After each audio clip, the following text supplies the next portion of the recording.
Hello everyone. So students, today we are going to start up Geography's chapter 6 Manufacturing Industries. So let's get started. So students, first of all today we are going to discuss in detail about what is manufacturing. That is the meaning of the term manufacturing we are going to discuss.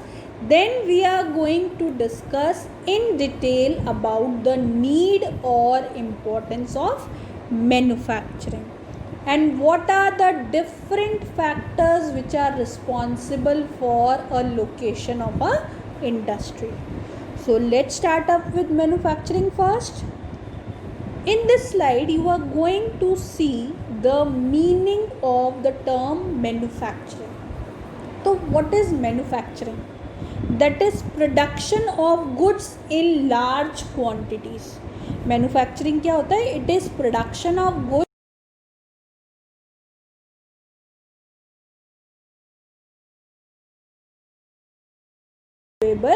Product is known as manufacturing. देखो हमारे पास raw material available है. We are having us available the raw material और उस raw material को हम क्या कर रहे हैं? We are converting that raw material into a more useful product. Valuable product बोल लो या यूजफुल प्रोडक्ट बोल लो. तो यहाँ पे मैन्युफैक्चरिंग को आप सिंपल टर्म्स में कैसे लर्न कर सकते हो? That is conversion of raw material into a useful product is known as what? It is known as manufacturing. You will see over here in the slide few examples are also attached over here related to this. That is, first example is of sugar. Sugar from sugarcane. Raw material क्या है? Sugarcane. Sugarcane को हमने किस चीज़ के लिए use कर लिया? We have used sugarcane for manufacturing of sugar. Similarly, cloth from cotton. Cotton raw material और उससे प्रोडक्ट क्या निकल के आया? Cloth. Paper from wood. We are having wood available in the nature. उस वुड के थ्रू हमने क्या किया? We have manufactured paper. And finally another example that is attached over here, that is iron ore is obtained from iron. Iron ore से हमने क्या कर लिया? Iron we are obtaining from iron ore. These are the few examples. इसके अलावा अगर आप daily life से रिलेट करोगे तो many examples you are going to come across of the things like that. We are having the raw material available with us और हमने उस रॉ मटेरियल को क्या कर लिया? That raw material is being processed और convert.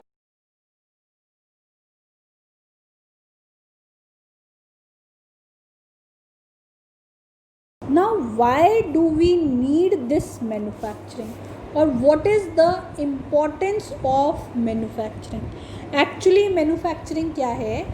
Manufacturing it is considered the backbone of the development. अगर किसी भी कंट्री में डेवलपमेंट करना है तो उसके लिए क्या रिक्वायर्ड है? मैन्युफैक्चरिंग. ठीक है. It is acting as the backbone of the development in general and economic development in particular. Now let's see why do we need manufacturing or what is the importance of manufacturing. So you will see over here the first point which I have attached in the slide, that is economic strength of a country is measured from the development of manufacturing industries. अभी मैंने बताया था ये आप लोगों को कि manufacturing sector क्या करता है? It is being considered as the backbone of the development. तो हमारी कंट्री की इकोनॉमिक स्ट्रेंथ, इकोनॉमिक डेवलपमेंट वो किस चीज़ से मेजर होगा? It is measured from the development of manufacturing industries. और ये कैसे एक्ट करता है? It acts as the backbone of our economy.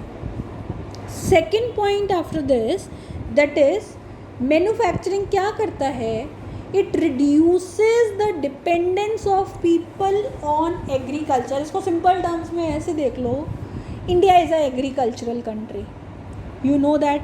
Starting से पढ़ते आ रहे हो, 9th स्टैंडर्ड में भी पढ़ा था. इंडिया क्या है? India is a agricultural country.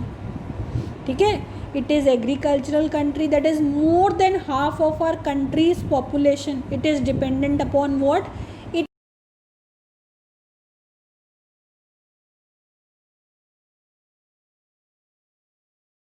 Industries क्या करते हैं? These industries, they are reducing the dependence of people on agriculture. Other than this, अगर इंडस्ट्री सेटअप हुआ तो इंडस्ट्री में कोई तो वर्क करेगा. रॉ मटेरियल को यूजफुल प्रोडक्ट में कन्वर्ट कर रहे हो आप, तो आप अकेले कर लोगे क्या इंडस्ट्री सेटअप करके? नहीं होगा ना. तो who is responsible for converting that raw material into the useful product? Obviously workers, those will be working in the industry, labor that will be working over there in the industry. तो उन लोगों को क्या हुआ यहाँ पे? They will be having employment opportunities. तो यहाँ पे इंडस्ट्रीज क्या करते हैं? They provide jobs. Third point देख लो मैंने क्या अटैच कर रखा है यहाँ पे, प्रोवाइडिंग द जॉब्स. तो दे प्रोवाइड जॉब्स ओवर है. नेक्स्ट इज हमारी कंट्री की जो इनकम है वो हम इंक्रीज़ कर सकते हैं. Means what? एक तो हमारे जितने भी गुड्स प्रोड्यूस किए उसको लोकल मार्केट में सेल कर दें.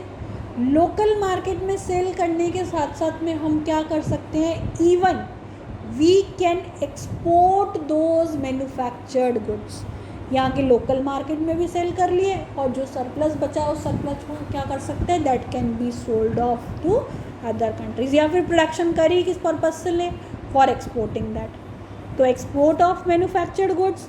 अब जब हम गुड्स को एक्सपोर्ट करेंगे, हमारी कंट्री से गुड्स जा रहे हैं बाहर दूसरी कंट्रीज़ में, तो what that will be helpful in? It brings foreign exchange. Foreign exchange, it's always up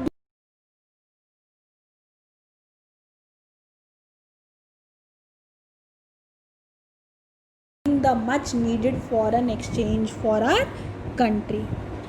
Then another importance of this is that manufacturing बोल लो या इंडस्ट्रीज बोल लो, वो क्या करते हैं? They are helpful in eradicating poverty and unemployment. Eradicates का यहाँ पे क्या मीनिंग है सिंपल टर्म्स में? It is helpful in removal of poverty and unemployment from our country. That is it eradicates poverty and unemployment. ये भी पता ही है ना आप लोगों की कि हमारी कंट्री की जो मेजॉरिटी पॉपुलेशन है, इंडिया के लिए क्या यूज़ करते हैं? It is developing country. और मेजॉरिटी पॉपुलेशन की सिचुएशन अभी भी क्या है हमारी कंट्री के under? It is living under poverty. But जितनी ज़्यादा इंडस्ट्रीज सेटअप होंगी, जितना ज़्यादा मैन्युफैक्चरिंग वर्क कैरी आउट होगा, उससे क्या होगा? It will be helpful in removal of poverty and unemployment from our country. The countries that transform their raw material into a wide variety of furnished goods of higher value are more prosperous. Means simple terms में इसको ऐसे देख सकते हो, it would be helpful in bringing more prosperity to our country. India's prosperity over here, it lies where? It lies in increasing and diversifying its manufacturing industries as quickly as possible. अब देखो मैंने यहाँ पे आपको एक point बताया, it reduces the dependence upon agriculture. But agriculture and industry over है, ये क्या है? They are going hand in hand. Hand in hand means what? कि जैसे अगर आप देख लो एग्रीकल्चर है, एग्रीकल्चर करने के लिए क्या रिक्वायर्ड है? एग्रीकल्चर करने के लिए रिक्वायर्ड होगा, जैसे से for example you might be needing fertilisers, insecticides, irrigation pumps, pesticides, PVC pipes, machines, tools. तो ये सारी चीज़ें कहाँ से आएंगी आपके पास मैन्युफैक्चर होके? Obviously from industries. तो एग्रीकल्चर का बेस कहाँ पे आ गया? इंडस्ट्री में. ऐसे ही इंडस्ट्री का बेस भी कहाँ लाए कर रहा है? एग्रीकल्चर में. They can not be separated, they are moving in hand in hand.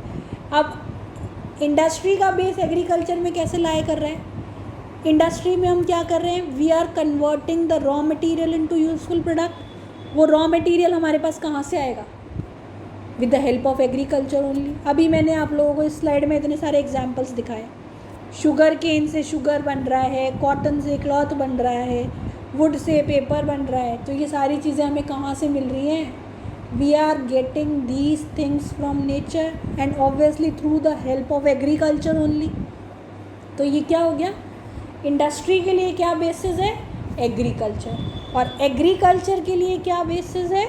Industry. That is both agriculture and industry, they are not exclusive of each other, they move hand in hand. So that's it for today. Today we have discussed the meaning of the term manufacturing and why do we need manufacturing, that is importance of manufacturing. In next session we are going to discuss about the factors which are responsible for location of an industry, and also we are going to start up with classification of industries. So that's it for today class. Thank you.